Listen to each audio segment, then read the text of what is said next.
You were born into a lie. A silent war that began long before you took your first breath.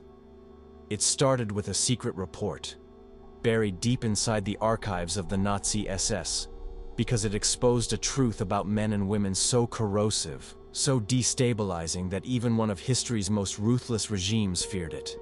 They tried to erase it from existence, but they failed. And whether you realize it or not, its shadow still shapes your world. The story doesn't begin on a battlefield. It begins in the cold, calculating mind of Heinrich Himmler. As Reichsführer SS, Himmler wasn't merely a fanatic. He was an administrator of madness, a meticulous architect of a 1,000-year empire built on his vision of racial purity. His system demanded complete loyalty from every citizen. Men were expected to give everything: courage, discipline, their lives. Women, however, were cast in a different role. Guardians of the hearth, mothers of the race, emotional anchors for the men who fought and died. Nazi propaganda hammered this image relentlessly. Posters, films, and speeches celebrated the faithful German woman. Her heart swelling with pride as she sent her sons to the front, her loyalty unbreakable, her love a stable orbit for the warrior.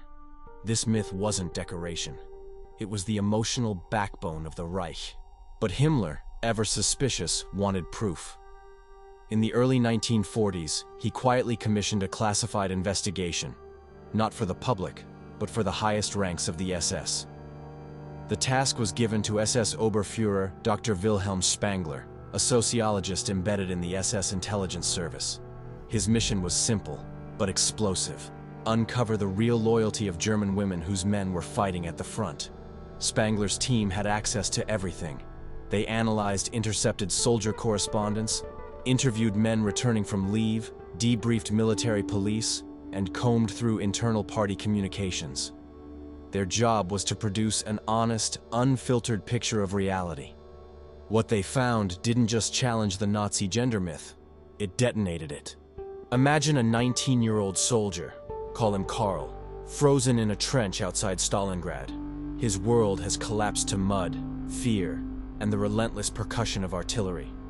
The only thread keeping him connected to life is a stack of letters from Anna, the girl he loved before the war. She writes of factory work, of longing, of pride.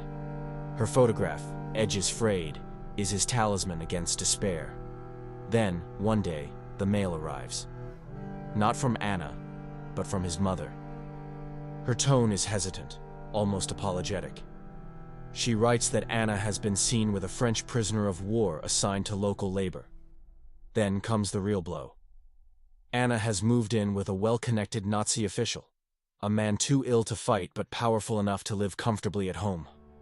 The letter ends with a quiet plea: "Be strong, my son." In that moment, the trench becomes more than cold earth. It becomes a tomb. His reason to fight dissolves. The fatherland feels like a cruel joke. He's not dying for honor, he's dying for a regime that stole his youth, his agency, and now, his faith. Karl's story wasn't rare. Spengler's team uncovered a pattern so widespread that it forced them to dig deeper. What emerged was a statistical nightmare for the regime. In major German cities, Berlin, Hamburg, Cologne, more than half of women with partners at the front were estimated to be engaged in extramarital affairs. But the shock wasn't just the numbers, it was the precision of the pattern. These weren't random betrayals. They followed a clear logic. Women overwhelmingly gravitated toward two types of men: those with elevated status and those who could guarantee immediate material security. High-ranking officials, industrial managers, and party elites, men who controlled resources, became the new center of gravity. Meanwhile, foreign laborers and prisoners of war offered something else: access to scarce goods like coffee, chocolate, and protection in a time of instability. A French worker with a few luxuries could offer more tangible safety than a distant lover bleeding in the mud. Spengler's report stripped away every layer of romantic illusion. It concluded, with icy detachment, that female loyalty was not anchored to nation or love, but to a primal calculus of survival and advantage. A truth so dangerous, that the SS decided it could never see the light of day. Consider the story of Frau Schmidt, not a single woman, but a composite drawn from dozens of Spengler's case studies. Her husband, a sergeant in the Afrika Korps, was declared missing in action, likely captured. 3 months later, she was already in the arms of another man, the assistant to a local Gauleiter, a man of status and security. She didn't wait. She didn't mourn. She even wrote to the Red Cross asking them to halt the search for her husband, calling it a waste of resources. When a neighbor confronted her, she delivered a line that cuts through the romantic illusions like a knife. A living dog is better than a dead lion. This wasn't the idealized figure from Nazi posters, the virtuous, loyal woman waiting at the hearth. This was the raw engine of hypergamy laid bare, unfiltered by propaganda. Survival and advantage over sentiment. The Spengler investigation documented not anecdotes, but patterns. Divorce rates across Germany surged during the war, initiated mostly by women. Wives of soldiers at the front legally severed ties to men they now saw as liabilities. Ghosts who hadn't yet died but were treated as if they had. Behind the nationalist myth, the psychological contract between state, woman, and man was fracturing. The report didn't offer opinions, it delivered data. And that data landed like a bomb inside the SS. The central moral foundation of the Nazi war machine, female loyalty, was a carefully constructed fiction. If the truth were released, the morale of millions of soldiers would have imploded overnight. What man would willingly bleed in the snow for a homeland that had already betrayed him in his bed? Spengler's findings showed that the state could demand everything from its men: courage, discipline, sacrifice, but it could not secure the one promise that gave that sacrifice meaning: fidelity. In the hierarchy of power, men were expendable currency. And when Himmler read the final draft, his fury wasn't directed at the women. It was directed at the truth itself. The facts were an inconvenience too dangerous to exist in daylight. The solution was pure authoritarian instinct. Bury it. The Spengler Report was stamped as Geheime Reichssache, secret Reich matter, reserved only for the highest echelon of the SS. It was sealed away in the deepest vaults, as if locking it up could prevent reality from bleeding through. That single bureaucratic act, the burial of the report, was more than damage control. It was a moment where ideology and reality collided head-on, and reality lost. A truth so volatile that even a regime built on violence and control feared its power. Why does this matter now, decades later? Because the burial of that document represents the original black pill, a historical case study in how power structures protect their narratives at any cost. The most dangerous truths are rarely about weapons or politics. They are about human nature. And the Spengler Report tore open the curtain around one of the most destabilizing truths a system built on male sacrifice can face. Female loyalty is conditional. The Nazi state, for all its monstrous brutality, was built on a gynocentric bargain. Men were asked to fight and die in exchange for the promise of stable families, loyal wives, protected children. That was the moral bribe. And the report revealed the bribe was fake. The system was prepared to send men to die for an illusion. Once you see that mechanism, it's impossible not to notice how it mutates rather than disappears. The war ended, the Reich fell, but the pattern didn't. It evolved into new forms. Modern men are fed a similar script.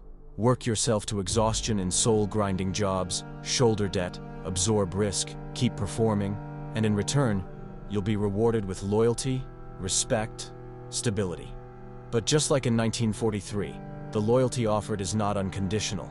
It depends on status, performance, and the ability to provide security.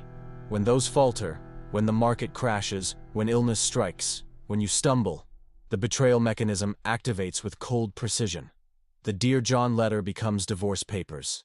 The Gauleiter's assistant becomes the high-earning colleague or the charismatic new man.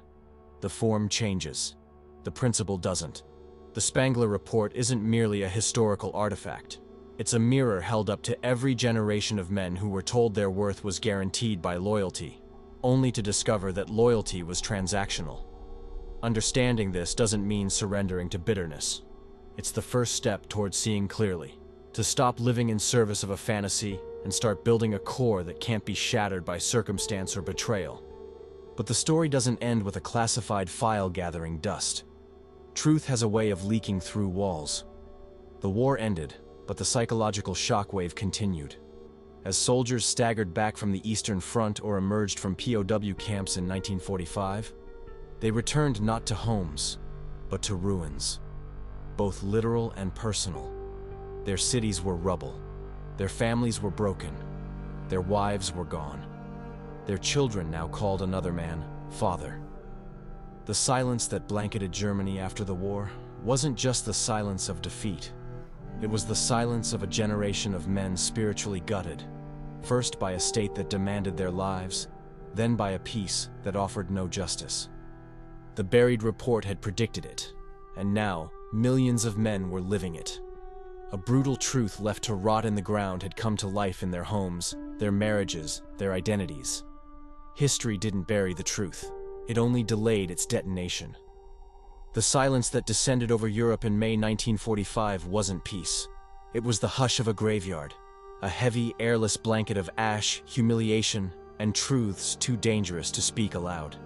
For millions of German men staggering home through the ruins, the war had not ended. It had simply changed shape. The trenches and camps were behind them, but ahead lay a quieter, more insidious war. One that would unfold not on battlefields, but in kitchens, bedrooms, and courtrooms. They were the survivors of Stalingrad's frozen hell, the men who had watched human beings churned through the meat grinder of industrial war.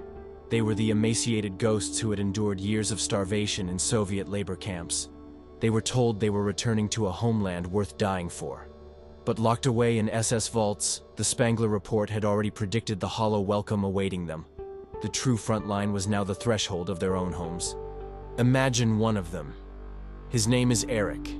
He's 24 but looks twice that. His uniform hangs off a body wasted by dysentery. His mind is a gallery of horrors. Faces of friends obliterated by shellfire. Nights spent praying for warmth in a Siberian cage. Through those years, one image sustained him. Greta, his wife. Her scent, her laughter, her face. These were his talismans against madness. Months of walking and hitching rides on carts finally bring him to what's left of his city. It's a jagged skeleton against a bruised sky. Miraculously, his building still stands. His heart pounds, not with joy, but with the fragile, nauseating hope of a man about to test whether his entire reason for surviving was real or imagined. He climbs the stairs, knocks. The door opens. Greta stands before him, older, harder, eyes like shuttered windows. A little girl hides in her skirt, staring at the skeletal stranger. Then, from inside, a man's voice calls out, "Who is it, Greta?" In that instant, everything collapses. The war, the suffering, the faith, it all evaporates. Eric isn't a returning hero. He's an intruder in what used to be his life. A ghost no one asked to return. Scenes like this didn't happen once or twice. They happened hundreds of thousands of times. This was the real legacy of the buried report, a domestic apocalypse playing out quietly, house by house. The men came back to a country turned upside down. In their absence, power had shifted. A new social order had emerged, one centered around women. The Trümmerfrauen, the rubble women, would later be mythologized as icons of national resilience, sleeves rolled up, clearing bricks with bare hands, rebuilding cities out of ruins. And yes, there was truth in their labor. Many did perform extraordinary physical work, but the image was carefully curated. It painted a portrait of universal female virtue and sacrifice, a convenient myth that concealed the messier reality beneath. For every woman clearing rubble out of civic duty, there was another who had secured survival through pragmatic, often ruthless choices. Alliances formed not out of romance, but out of necessity and calculation. The rubble these men had to clear wasn't just physical. It was the rubble of their identities, their marriages, their place in the world. The betrayal mechanisms were chillingly efficient. Many soldiers returned to find legal papers waiting for them. While they were bleeding on distant fronts, their wives had filed for divorce, often on the grounds of abandonment. A legal fiction so breathtakingly cynical it inverted reality. The act of going to war for the state had been reframed as a personal failure. The courts, eager to prove their denazification credentials, sided overwhelmingly with the women. Years in POW camps ended not with parades, but with eviction notices. Bank accounts had been drained, properties were gone, and the children, those they had dreamed of holding again, now bore the surnames of their mothers' new partners.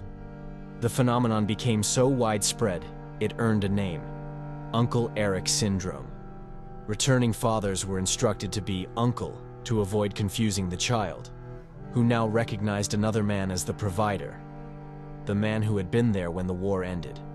Here's where history twists the knife. The victors, the Americans, British, and French, became the final act of the Spengler Report's prophecy. The report had identified that female loyalty shifted predictably toward men, offering status and security. In 1945, no symbol embodied status and security more than a victorious Allied soldier. The American GI was practically divine. He arrived with cigarettes, nylon stockings, chocolate, canned food, medicine, luxuries unimaginable in a starving nation. To women trapped in the ruins, he wasn't just a man. He was survival incarnate. For many, forming relationships with Allied soldiers wasn't treachery. It was strategy. It was the ultimate hypergamous leap, trading the broken shell of the defeated nation for the stability of the conquerors. The historical irony is almost unbearable. The same Allied forces who fought to dismantle the Nazi ideology of racial supremacy now unwittingly fulfilled the very behavioral patterns that the Nazis had buried to protect morale. Female loyalty shifted toward power and resources as it always had. The uniforms changed. The dynamic didn't. For the returning men, this was a humiliation that language struggles to capture. They had survived the brutality of the Eastern Front only to be defeated by the quiet logic of social survival at home. They weren't met with celebration. They were met with replacement. These weren't isolated stories of infidelity or divorce. They were the systemic aftershocks of a truth too dangerous for the regime to face. When the Spengler Report was buried, the lie was preserved. And when the lie met reality in 1945, the explosion was silent, but devastating. A generation of men found themselves displaced not just in war, but in their families, their legal systems, their culture. They became stoic shadows, physically present, emotionally absent. The fathers who built post-war Germany did so with their pain locked behind clenched jaws, turning trauma into labor. Their inner worlds remained frozen battlefields, while society pretended nothing had happened. The war ended. But for these men, the real defeat began at home. The term Fräulein Wunder was coined with a sleazy grin, often in music halls and soldiers' barracks, as if what it described was a bawdy joke rather than a national wound. It referred to the sudden eagerness of German women to fraternize with Allied soldiers. But for the German men watching from the shadows, emaciated, defeated, stripped of dignity, it wasn't a wonder. It was the final, humiliating confirmation of their disposability. They had lost the war. Now they were losing their women to the men who had conquered them. The cold logic that Spengler's report had laid out, loyalty follows power and resources, was no longer theoretical. It was unfolding on a massive geopolitical stage. The victors took more than land, more than reparations. They took wives, daughters, futures. The psychological fallout was immense. This was trauma without a name, without public acknowledgement, and without any acceptable outlet. A man who voiced his despair was branded a sore loser, a Nazi sympathizer, someone incapable of accepting the consequences of a war his nation had started. Their suffering was politically inconvenient, so it was dismissed. These men were told to swallow their grief, bury their rage, and put their heads down to rebuild the same society that had betrayed them twice. First, by sending them to fight for an illusion. Second, by discarding them when they returned. And so they did. They became a generation of silent, hollow men. They built the economic miracle of post-war Germany with calloused hands and frozen hearts. They constructed factories and offices by day, while carrying frozen Stalingrads inside their chests by night. Their spirits hadn't been shattered on the battlefield. They were systematically dismantled in kitchens and courtrooms, in the quiet treachery of their own homes. This silent trauma didn't evaporate. It seeped downward, into their sons. Those sons grew up with fathers who were ghosts in their own homes, men who sat at dinner tables but were emotionally elsewhere. Quick to anger, incapable of warmth, unable to articulate the source of their distance. They hadn't been taught to be men. They had been hollowed out by a trauma they could never name. The legacy passed on wasn't one of strength, but of silence, suspicion, and shame. Suspicion of women, suspicion of institutions, and an unspoken understanding that the world would ask everything from them and give nothing back. Link by link, a chain of male trauma was forged, from the state that demanded, to the women whose loyalty proved conditional, to the sons who inherited a masculinity without a map. This is the real poison left by the buried report. By suppressing the truth, the wound was never disinfected. It was left to fester, spreading across generations. And this is why the Spengler Report is not a dusty historical footnote. It is a foundational case study in the modern male condition. The ideology of the Third Reich was extreme, but the underlying dynamic it revealed is universal. Look around. The modern system has inherited the same implicit contract. You may not be asked to die in a trench, but you are expected to offer up your health, time, youth, and spirit on the altar of the corporate ladder. You are told to be the provider, the protector, the stoic pillar. In exchange, you are promised loyalty, family, respect, stability. But the promise is built on the same lie. The system refuses to confront the dark truths about human nature that Spengler's team uncovered. It sells the fantasy of unconditional loyalty while constructing legal and social frameworks that make betrayal easy, and often profitable. When you falter, when illness strikes, when the market collapses, when you lose your job or your mental footing, the machine shifts seamlessly into the same cold mode as a 1944 divorce court. The Dear John letter becomes a text message. The Gauleiter's assistant becomes the charming colleague or the high-status stranger. The uniforms change. The mechanism doesn't. Understanding this is not about bitterness. It is about clarity. The black pill is not hatred. It's sight. It's the moment the fog lifts, and you see the game as it is, not as you were told it would be. The Spengler Report stands as the ultimate black pill document precisely because it strips away the romantic illusions at their root. It proves through history and data that the narrative sold to men is a carefully crafted fantasy. Liberation begins when you stop playing by rules written for you to lose. When you accept that your worth cannot hinge on your utility to a woman or a system that sees you as disposable, you begin to build something that cannot be taken from you. Your mission shifts from seeking external validation to forging internal strength, from waiting for respect to embodying it. Your purpose is no longer to play the hero in someone else's script. It is to become the author of your own story. The men who survived the post-war silence didn't find solace in society. It had rejected them. They turned inward, in the dignity of their work, in the quiet solidarity of other broken men, in stoic acceptance of a world that would never apologize. Their resilience was grim and uncelebrated, but it kept them alive. Your path doesn't have to be as bleak. You have the advantage they didn't: hindsight. The buried truth has surfaced. The feelings of betrayal, confusion, and anger you may carry aren't personal defects. They are rational responses to a system that has long operated on unspoken contracts designed to keep you blind.